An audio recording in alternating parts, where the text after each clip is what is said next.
silicon, and the memory squeeze. The AI industry's insatiable appetite for memory chips has finally landed on consumers' doorsteps. Apple raised prices across its MacBook and iPad lines this week, pushing the MacBook Neo from $599 to $699 and the MacBook Air 5 12GB from $1,099 to $1,299. Tim Cook had telegraphed this since April.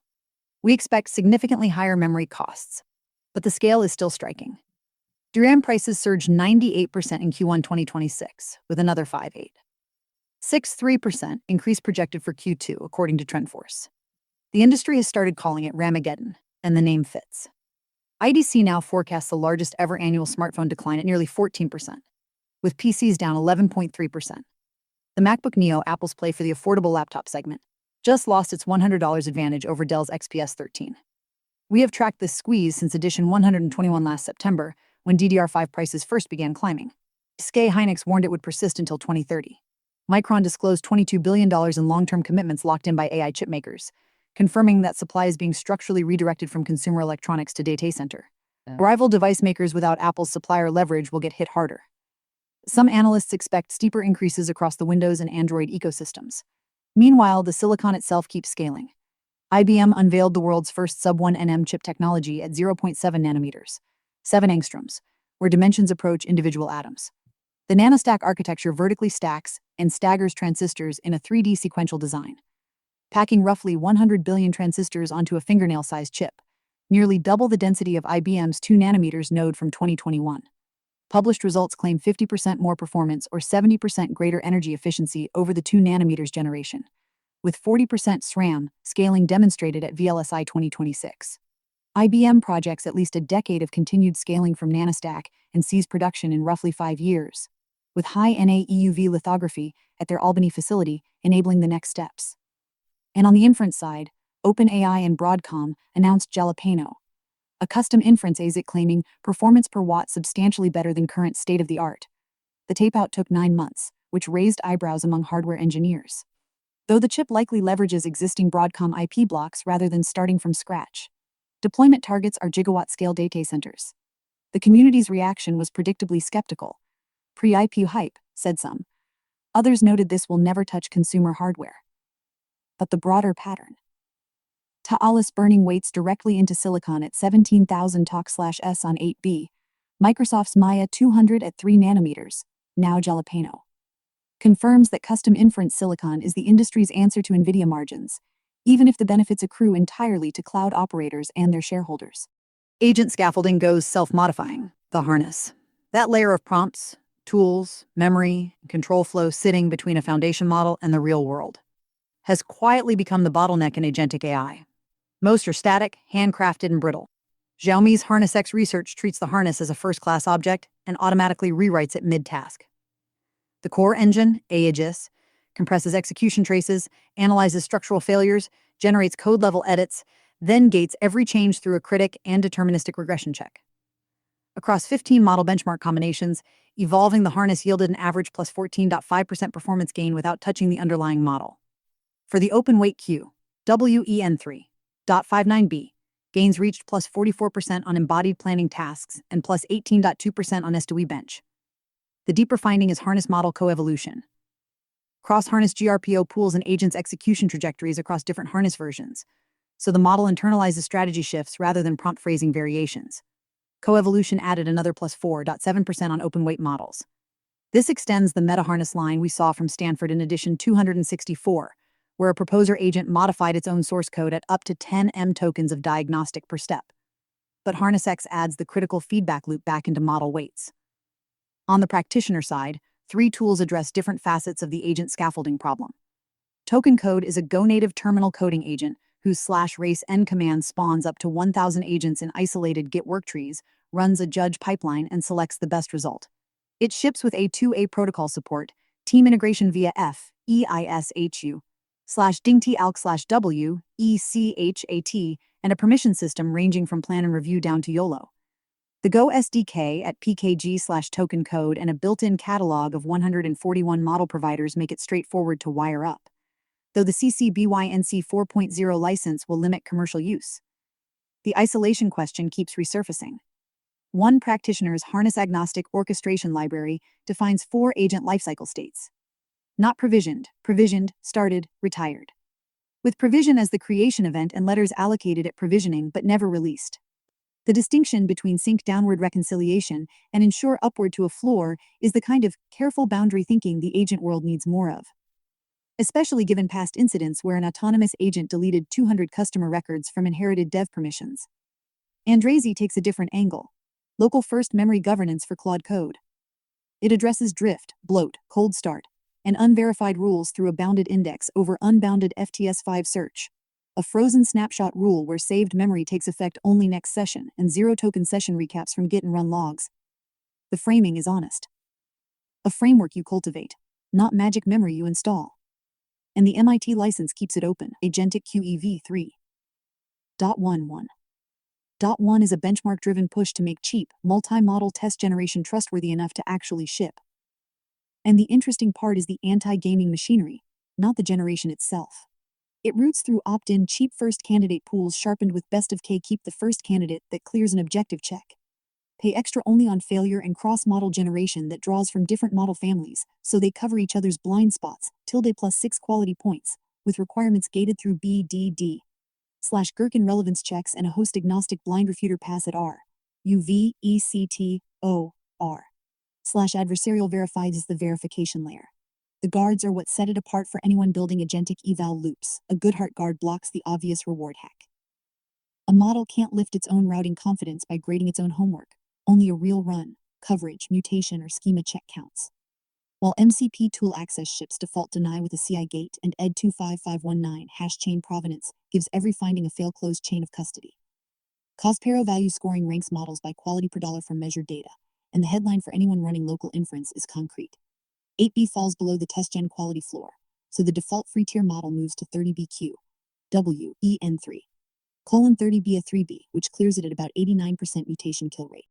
Inference everywhere. A 230 million parameter model running at 1,400 tokens per second entirely in a browser tab. That is the headline number from LFM2.5, Liquid AI's small model accelerated by custom web GPU kernels written by Fable 5 and Opus 4.8. The video was recorded on an M4 Max, and community members promptly questioned the throughput claim. One measured 54.6 TOC/S on a laptop with 2.4 GB/S bandwidth, noting the 1,400 figure would require 640 GB/S while the M4 Max tops out at 546 GB/S. The kernel work, not the model itself, is the story. Sub-1B models are useful for routing and classification, but you need 4B+ for real answering. We have tracked browser inference from Edition 8, and this pushes the ceiling. Though the practical question remains whether a 230M model does anything a regex cannot. Colony offers an educational simulation of the LLM attention mechanism using Conway's game of lifestyle agents, where each agent plays a role in the self-attention block. It is more teaching tool than production artifact, but the analogy is genuinely useful for building intuition about how attention heads coordinate. On the deployment side, Hugging Face now lets you spin up a private, OpenAI-compatible VLLM endpoint with a single command. No Kubernetes, pay per second. Pick a GPU flavor, expose a port, and you have a gated inference server with token-based auth. An A10G runs at $1.50 hour. The same pattern scales to H200x2 for sharding a 122B MOE model. For teams that need temporary inference for evals or batch generation, this eliminates the provisioning overhead entirely. At the applied end, a 7-location sushi restaurant chain runs Sonnet 4.6 on every Instagram DM, handling ordering, allergens, upsells, and CRM. The economics only work because of a 97% prompt cache hit rate, achieved by splitting the menu into a static prefix that stays cached. Cache reads cost 1/10 of input token price. Photos, voice, and phone calls route to humans. Whether this was written by Claude is debatable, but the architectural pattern of prefix splitting for cache optimization is solid and generalizable. RuPixel brings visual and text semantic search to documents using CLIPE and MiniLM on RuVector. You can search by text meaning or by how a page looks. The latter matters when content is locked in scans, tables, or charts. Both search modes hit 8/8 accuracy on clean Wikipedia pages in under a millisecond. The honest limitation: the test set is easy, and SLIPE is a modest model. Stronger visual encoders like Qwen-3VL would improve results, but require a GPU. Research frontiers in architecture and training. Training recurrent neural networks has always meant backpropagation through time. Unrolling the entire sequence, storing every intermediate state, and propagating gradients backward across potentially thousands of steps. Supervised Memory Training (SMT) eliminates this entirely. A transformer encoder-decoder generates one-step memory transition labels. And the RNN trains on those labels as a standard supervised learning problem with an O1 credit path instead of OT for BPTT. A follow-up phase, dynamics memory training, fine-tunes the RNN on its own generated sequences to correct distribution drift. The results are striking. SMT outperforms BPTT on language modeling and pixel sequence modeling. And because each step trains independently, the whole thing is time parallelizable. Compression becomes a new scaling axis. If the memory function can capture enough structure in fewer dimensions, you get capacity without sequence length cost. Parallel synthesis addresses a different bottleneck. When multiple LLM agents work in parallel branches, the synthesizer that merges their results must reread all their outputs as text, even though the generating models already built rich internal representations. This framework lets the synthesizer directly consume KV caches from parallel workers through a cache mapper that calibrates independently generated branch caches, plus a synthesizer LoRa. 2 training tracks handle general adaptation over parallel contexts and distillation from text-based synthesis. Evaluated on 9 datasets with a Qwen-314B backbone, it matches or outperforms text synthesis on 7 of 9 while delivering 2.511x reduction in time to first token. The KV cache reuse survey in addition 293 covered techniques like droid speak and Latin maze. Parallel synthesis moves the idea from shared context reuse to cross-agent synthesis, which is where the real latency savings live. KLMR Anchor introduces a fast but not late interaction architecture for document re-ranking. The encoder pre-encodes passages with Matryoshka embedding pooling. The decoder models query intent, and cross-attention captures relevance. 3 sizes. Nano at 0.27B, small at 1B, large at 4B, achieve state-of-the-art on BIR, and strong multilingual results on MIRACL. The Matryoshka pooling is the clever part. It lets you truncate embeddings to trade quality for speed at serving time without retraining. Qwen-AgentWorld goes the furthest. Alibaba built a language world model that simulates 7 agent environments: MCP, Search, Terminal, SWE, Android, Web, and OS, trained on over 10 million trajectories. The 3-stage pipeline runs continual pre-training to inject world knowledge, supervised fine-tuning to activate next-state prediction thinking, and RL with hybrid rubric and rule rewards to sharpen predictions. The AgentWorld bench spans 2,170 samples across those 7 domains. The 397BA17B model hits 58.71 overall, edging out GPT-5.4 at 58.25, while the smaller 35BA3B surpasses Claudeson at 4.6. 2 applications follow, using the world model as an environment simulator for agentic RL training and as a warm-up for agent foundation models. The lineage traces back to Schmidhuber's 1990 world model work we covered in edition 277, but the scale, 10 million trajectories across 7 domains, is new territory. AI security and supply chain trust. The satirical incident report for CVE2026, LGTM, is the funniest piece of security writing in months, and also the most precise diagnosis of what happens when you stack AI gates in series and assume someone else read the code. A malicious package passes 7 independent AI security tools. ThreatNuzzle's content safety policy is configured to a stricter threshold than its malware policy, so it flags fan art and ignores the credential exfiltration 40 lines below. SentinelMine correctly identifies the threat, but the repository's AI triage bot closes it as a false positive. Karen Oyelerin finds it by reading the source code with her eyes, gets rate limited for patterns consistent with automated behavior, and watches the triage bot close her report as a duplicate of a dark mode feature request. The incident cascades beautifully. An autonomous remediation agent causes 100% of the customer visible outage by running RMRF node modules across 1,400 production hosts via its MCP file system integration. The attacker's agent and the defender's agent discover each other, negotiate a treaty. Waharias both parties are instantiations of the same base weights, and partition hosts by hostname hash. Total inference spend, $1.7 million. The attack ends when the attacker's agent reads a honeypot AI review override.y. L telling it to report success and self-terminate. Every agent on both sides ran the same open weight space model with different system prompts. This is satire, but every mechanism described has a real analog in our coverage. The Klein compromise via prompt injection in a GitHub issue title. The 14-day trust collapse where an agent merged code into 22 OSS projects. The confused deputy attack pattern. MosaicLeaks makes the privacy version of the same argument with empirical data. Research agents that combine private documents with web search leak information through the mosaic effect. No single query reveals the secret, but the cumulative query log lets an observer reconstruct private facts. Telling the agent to be careful barely moves the needle. Training it only for task performance makes leakage worse.